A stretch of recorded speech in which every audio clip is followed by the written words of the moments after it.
ပတိနတိကောသလမင်းရဲ့မိဖုရားအာနာအကြီးဆုံးပဲနန်းတော်မှာသူ့နိုင်ငံမှာအဲ့ဒီမိဖုရားကိုမေးခွန်း၄ချက်မေးတယ်သူဘယ်လိုမေးလဲဆိုတော့ကောပါဏဗန္တိကောဟိတုကောပိစယောယေနာဣဒာဧကိသောငါတုကာမောမြတ်စွာဘုရားဟောဒီဘာမှာတချို့တဲ့အမျိုးသမီးမာတုကာမအမျိုးသမီးတွေဟာတဲ့ဒုဗ္ဗနောဒုရူပါတုပါပိကဒတနာယတချို့အမျိုးသမီးတွေဟာဒုဝဏရုပ်ဆိုးတယ်ဒုပါပိကကြည့်ရတဲ့အစမပြေဘူးအလွန်မှကြည့်ရဆိုးတယ်ရုပ်ဆိုးပါတယ်ဖရာ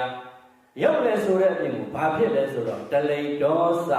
အပတကအပဘောဂမအမဟိတကစီးစိမ်စီးပွားရေးကြည့်လိုက်ရင်လေကိုယ်ပိုင်ဥစ္စာနည်းနည်းပဲရှိတယ်တလိတော်ဆင်းရဲတယ်မဟာအပဘောဂ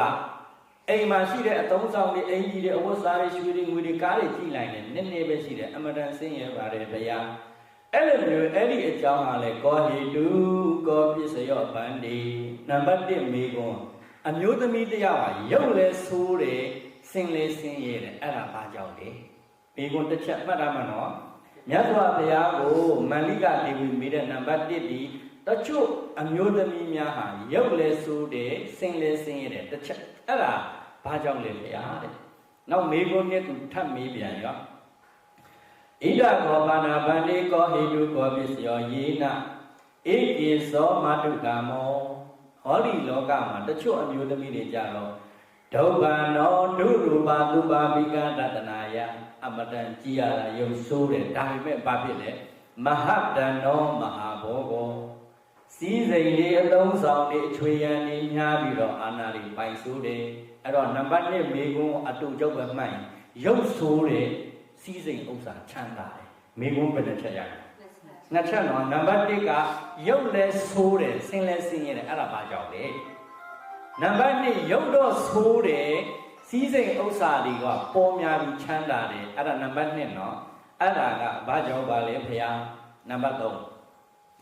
ကောဟိတုကောပစ္စယောဗန္တိဣဒာဧကိသောမတုကာမောအဘိရူပောဟောတိသတ္တနိယောပါဒာတိကောပရမဝဏပောက္ခရဏကာယသမဏကတော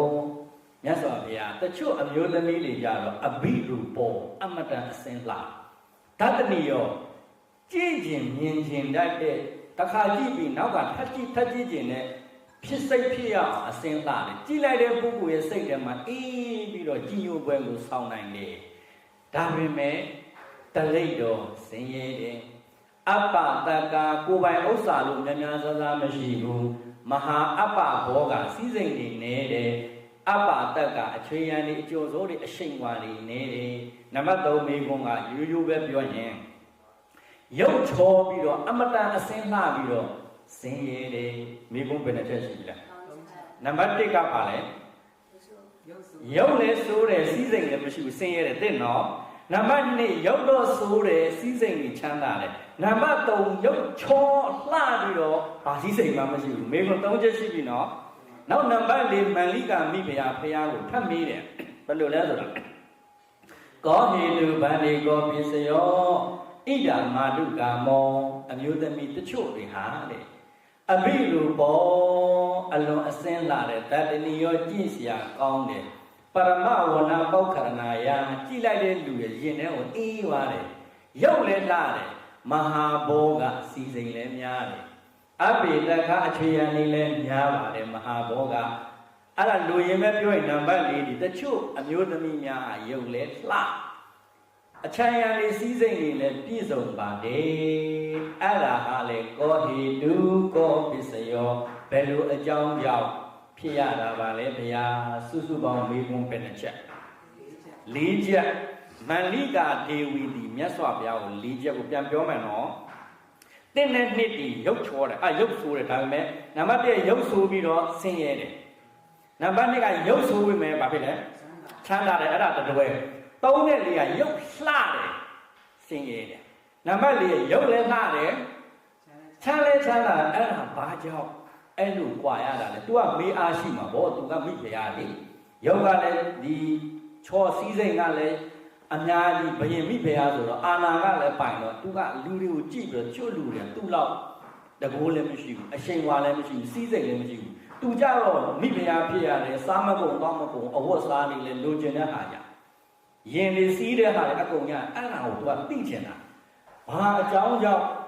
ဟောဒီလောကမှာအမျိုးသမီးများအဲ့ဒါလိုကြွားချားရတယ်လို့မေးတော့ဘုရားကဖြေပါတယ်နံပါတ်1စဖြေမယ်အဲ့တော့နံပါတ်1မဖြေခင်မှာနံပါတ်1မေးခွန်းကိုတို့တကယ်ကမှတ်မိလားရုပ်လဲဆိုးတယ်ဆင်းလဲဆင်းရဲတယ်နော်အဲ့ဒီကမ္ဘာလောကမှာတချို့အမျိုးသမီးတွေကဧကိသောမာတုခံတော်ဆိုတချို့အမျိုးသမီးတွေကရုပ်လဲဆိုးတယ်အမတန်ကြည့်ရလဲခက်ပြီးတော့စီးစိမ်လည်းမရှိဘူးအဲ့ဒီအမျိုးသမီးမျိုးဘာကြောင့်ဖြစ်ရတာလဲဆိုတော့မြတ်စွာဘုရားဖြေပါတယ်ဣဒာဧကိသောမာတုကာမောကောတနောဟောတိကောတနောဝုဒ္ဓေအပ္ပဝုဒ္ဓေဝုဒ္ဓမာနောကောပင်စဒေါတင်္စဣစယံပါတုရဟောတိနည်းနည်းလောက်ပြောလိုက်ရင်ဒေါသဖြစ်တယ်တချို့အမျိုးတွေမှာဒေါသအရန်ကြီးတယ်နော်တို့ဒီကိန်းမှာဒေါသကြီးကြလားအဲ့ဒီဒေါသကြီးရင်ရုပ်ဆိုးတယ်လေဘုရားပြောတာနော်အဲ့လိုနေရာတကမှာဒေါသကြီးပြီးတော့သိခံမှုမရှိဘူးအာနည်းနည်းပြောလိုက်ရင်ဘုံတိုင်းစိတ်ပြီးဆိုဒေါသတွေကြီးကြမ်းတမ်းပြီးတော့သိခံနေမရှိဘူးအဲ့ဒီအကြောင်းကြောင့်ရုပ်ဆိုးတာနော်ရုပ်ဆိုးကြီးတဲ့အကြောင်းသိပြီးနော်အဲ့လိုမျိုးဒေါသတွေအာကြီးပြီးတော့အရာရာမှာသိခံမဲမရှိဘူးဟိုကြမ်းတမ်းနဲ့အမှုရတယ်အဲ့ကြောင့်ရုပ်ဆိုးတာနောက်ပြီးတော့ရုပ်ဆိုးတဲ့ပြင်ဆင်းလဲဆင်းရဲတဲ့ဘာကြောင့်လဲဆိုတော့နဒါတာဟောတိသမဏေနဝါဗျမဏေနဝါအလူခံနေလဲတွေ့ရကြုံရတဲ့ခါမှာလဲတခါမှအလူဒါနလုံးလေမရှိဘူးတဲ့အဲ့ဒီနေရာမှာဘုရားဟောတဲ့အလူဘွယ်ဝတ္ထု10မျိုးကိုဘုရားဟောပြတယ်ဘာလဲဆိုတော့အနံပါဏံကရံဝတ္တံယာနံမာလံဝိလိပနံခန္တောတေယောပတိပေယံဌာနာဝတ္ထုံတိယံတတ္တအနဆိုတာစားပွဲတွေတောက်ပွဲတွေဝတ်တွေဖဏတ်တွေစင်ကြီးတွေပန်းတွေအမွေတိုင်းတွေရေချမ်းတွေစသည်ဖြစ်ပေါ်အဲ့ဒီအလှပွဲပစ္စည်းတွေကိုအလှခံတဲ့ပုံကိုယ်တွေကိုယ်နဲ့တွေ့ရကြုံရတဲ့ကံမှာတခါမှမလှဘူးတဲ့နော်နောက်ပြီးတော့သူတစ်ပါးစည်းစိမ်မှာလည်းအိတ်တာတွေညူစုတဲ့အိတ်တာတွေဖြစ်တဲ့အဲ့ဒီပုံကိုယ်ဒီအဲ့ဒီအမျိုးသမီးတွေဖြစ်လျက်ဘဝမှာရုပ်လဲဆိုးတယ်ဘုရားရုပ်ဆိုခြင်းရဲ့အကြောင်းပြောပြီးနော်ဘာကြောင့်ရုပ်ဆိုတာဒေါသကြီးတဲ့အနာကသူ့ကိုနည်းနည်းကြည့်လိုက်ဟာဆူရှူရှက်ရှက်ဒေါသကြီးရုပ်ဆိုတယ်အလူတန်းတွေဌာနတွေအားနေတဲ့အတွက်ဆင်းရဲတာသူတစ်ပါးစည်းစိမ်မှာမကျေနပ်ဘူးမနာလိုအိတ်တာမစ္စရိယအားကြီးအဲ့ဒီပုံကိုအရှိန်ဝါတွေနေပြီးတော့အချမ်းရံနေနေတယ်အဲ့ဒါကြောင့်မို့ချစ်သမီးမန္လိကအမျိုးသမီးတရားဟောဒီလောကမှာရုပ်ဆိုးရတာဒေါသကြီးကြောင့်ဒေါသကြီးလို့နောက်ပြီးတော့စည်းစိမ်တွေနေတာအလူဒါနတွေအားနေလို့သူတစ်ပါးစည်းစိမ်မှာမကြည်ဘူးမညူစုခဲ့တဲ့အတွက်အဲ့ဒါဖြစ်လေရဘဝမှာရုပ်လဲဆိုးတယ်ဆင်းရဲလဲဆင်းရဲတဲ့အချမ်းရံနေနေပါတယ်လို့နံပါတ်1မေခွန်းကိုမြတ်စွာဘုရားအဲ့လိုဖြေပါတယ်အဲ့တော့ဒီမေခွန်းအဖြောက်ပြန်မယ်ဆိုရင်တို့ဒကာလေးဒကာမတို့မြတ်စွာဘုရားဒေါသမကြီးစေခြင်းဘူးနော်အဲ့ဒါမှဖြစ်လေရဘဝမှာကိုရုပ်မဆိုးမှာပေါ့ဒါဆိုရင်နံပါတ်1မေခွန်းနဲ့အဖြစ်မှတ်မိပြီလားပြန်ပြောမယ်နော်ရုပ်ဆိုးတဲ့အကြောင်းဘာကြောင့်ဒေါသကြီးလို့ဆင်းရဲတဲ့ဘဝရောက်တာကအလှနေလို့ဦးစင်းပြောတာမဟုတ်ဘူးနော်ဘုရားပြောတာလားနောက်နံပါတ်1မေခွန်းသူဆက်ပြအောင်တချို့အမျိုးသမီးကဆင်းတော့ဆင်းရဲတယ်ဒါမဲ့ဘာဖြစ်လဲစီးစိမ်ချမ်းသာနဲ့ပြည့်စုံတယ်တဲ့အဲ့လိုမျိုးဟာလည်းဘာကြောင့်ဖြစ်ရတာလဲအမဘုရားမလိကမိဘုရားကိုဖြေပါတယ်နော်ဣဒာဧကိသောတချို့သောမာတုကာမောအမျိုးသမီးတို့သည်ကောတနောဟောတိဒေါသကြီးတယ်အပံမိဝုဒ္ဓမာနာနည်းနည်းလောက်ပြောရင်လည်းပဲကုံပင်စဒေါတင်းစပါတုရောဒီတိမခံမှုဒေါသဖြစ်တယ်မနှစ်သက်ဘူးကြမ်းတမ်းတဲ့အမှုရာတွေပြအဲ့လိုဒေါသကြီးရတဲ့အတွက်ကြောင့်ဖြစ်လေရဘဝမှာရုပ်ဆိုးတယ်ဒါပေမဲ့သူဘာဖြစ်လို့ချမ်းသာလဲရုပ်ဆိုးပေမဲ့ချမ်းသာတယ်အဲ့ဒါဘာကြောင့်လဲဆိုတော့မြတ်စွာပြောတဲ့ဓာတာဟောတိတမနာဝါဗျမနာဝါအလှခံနေနဲ့တွေ့ရကြုံရတဲ့အခါမှာခုနပြောခဲ့တဲ့စားပွဲတွေတောက်ပွဲတွေရင်တွေတောက်ရည်တွေပန်းတွေမွေးနှက်တာတွေစသည်ဖြင့်နိုင်တဲ့လောက်အလှဒါနကိုလုပ်ကြတယ်သူတစ်ပါးစည်းစိမ်တွေအပေါ်မှာလည်းမညူစုခဲ့ဘူးသူချမ်းသာတာသူ့အကြောင်းကြောင့်ချမ်းသာတာကိုအကြောင်းကောင်းရင်ကိုချမ်းသာအဲ့လိုမျိုးနှလုံးသွင်းခဲ့တဲ့အတွက်အလှဒါနတွေလုပ်ခဲ့တဲ့အတွက်ရုပ်တော်ဆိုးတယ်ဒါပေမဲ့ချမ်းသာတယ်တဲ့မြတ်စွာဘုရားမန္လိကာမိဘုရားကိုအဲ့လိုဖြေတာ